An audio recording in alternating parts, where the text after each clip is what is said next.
Santapan Harian, Senin, 12 Desember 2022.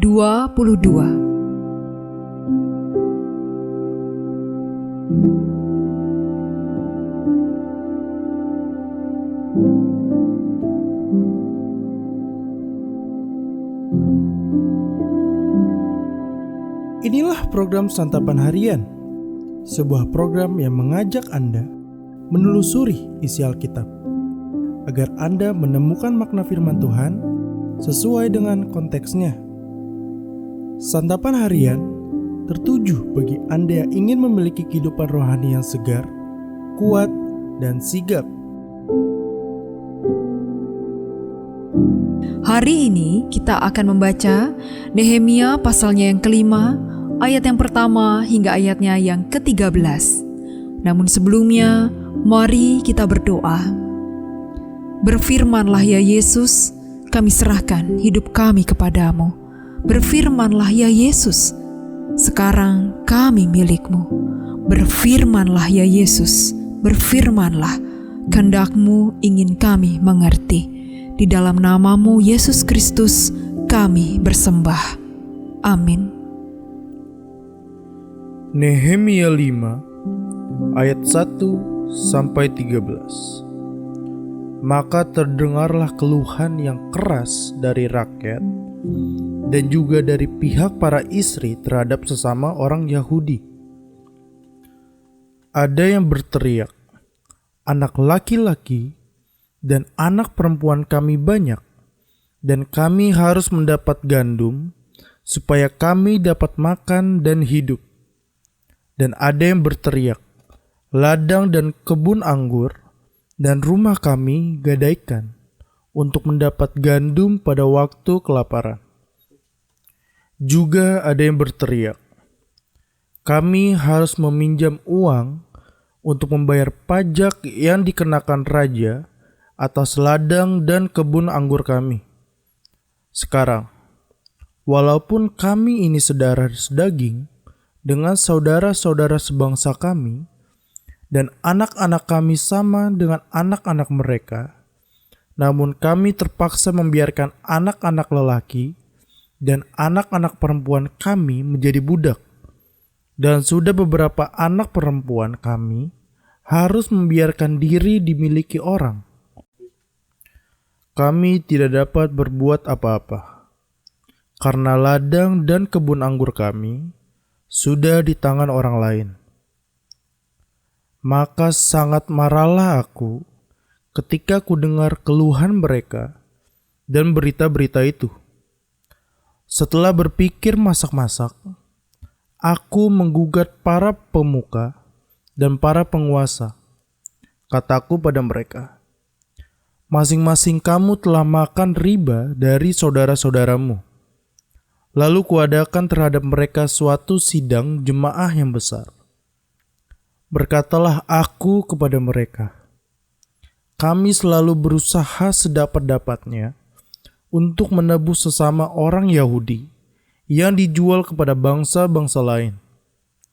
Tetapi kamu ini justru menjual saudara-saudaramu, supaya mereka dibeli lagi oleh kami. Mereka berdiam diri karena tidak dapat membantah. Kataku, tidaklah patut apa yang kamu lakukan itu.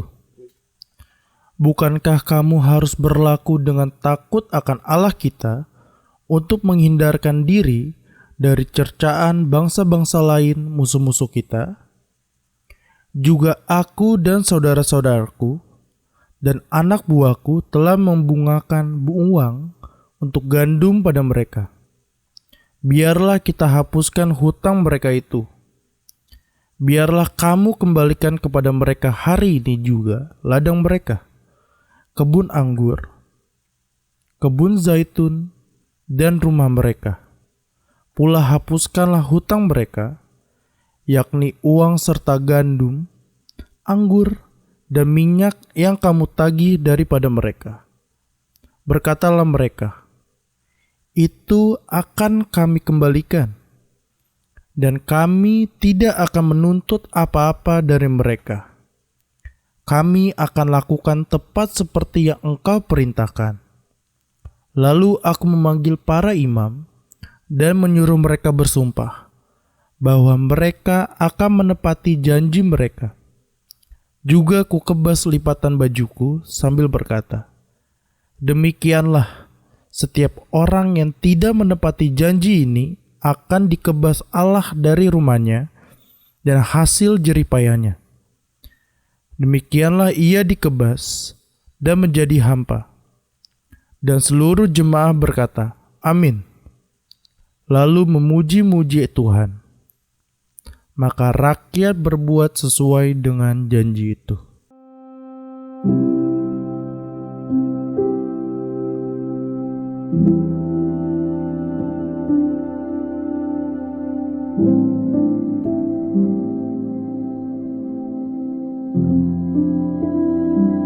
Sahabat santapan harian, keluhan memprihatinkan melanda rakyat. Rakyat Israel perlu makanan untuk anggota keluarganya. Mereka pun terpaksa harus menggadai ladang dan rumah untuk hidup. Ditambah lagi, mereka harus meminjam uang untuk membayar pajak ladang dan kebun. Bahkan, anak-anak mereka menjadi budak. Kisah tragis itu menunjukkan adanya pihak-pihak yang mencari kesempatan untuk mengeruk keuntungan dari rakyat. Celakanya, pelakunya adalah para penguasa dan pemuka. Orang-orang yang berkelimpahan kekayaan ternyata tetap kurang puas, sehingga menggunakan kesempatan untuk mengeruk kekayaan. Mereka berlaku curang dan enggan meninggalkan sifat tamak, sehingga mengabaikan pekerjaan Tuhan dan kasih terhadap sesama. Proyek besar pengerjaan tembok kota merupakan proyek pemulihan kota dan umat Allah. Yerusalem adalah pusat peribadatan dan simbol kehadiran Allah. Membangun kembali tembok Yerusalem sudah pasti merupakan bagian dari upaya untuk mewujudkan peribadatan di Israel. Namun demikian, ada juga orang-orang yang mau mengeruk keuntungan. Mereka mengejar kekayaan, sekalipun mereka tahu itu adalah proyek umat Allah. Padahal mereka dapat membantu saudara-saudara seiman dan sebangsanya, serta berperan aktif mendukung proyek itu. Sejatinya, mereka memiliki kesempatan untuk berbuat baik dan mendukung pekerjaan Allah. Momen itu memperingatkan setiap kita untuk tidak mencari keuntungan diri sendiri dan memikirkan kenyamanan diri sendiri saja. Kita perlu menjadi orang-orang yang berbagi dengan tulus dalam pekerjaan Tuhan. Mau melakukan dan mendukung pekerjaan Tuhan, dan bukan mencari peluang mengeruk keuntungan, baik materi maupun bukan materi. Janganlah kita tamak terhadap jabatan dan juga harta, baik di dalam pelayanan maupun pekerjaan. Jabatan dan kekayaan adalah karunia Allah. Kita patut mensyukuri segala yang dikaruniakan oleh Allah agar tidak tergoda ketamakan. Mari kita berdoa. Ajarilah kami ya Kristus untuk senantiasa memilih-Mu, bukan harta, memilih-Mu, bukan ladang, dan biarlah hanya tangan-Mu lah yang menuntun kami. Di dalam kasih-Mu Kristus, kami bertelut. Amin.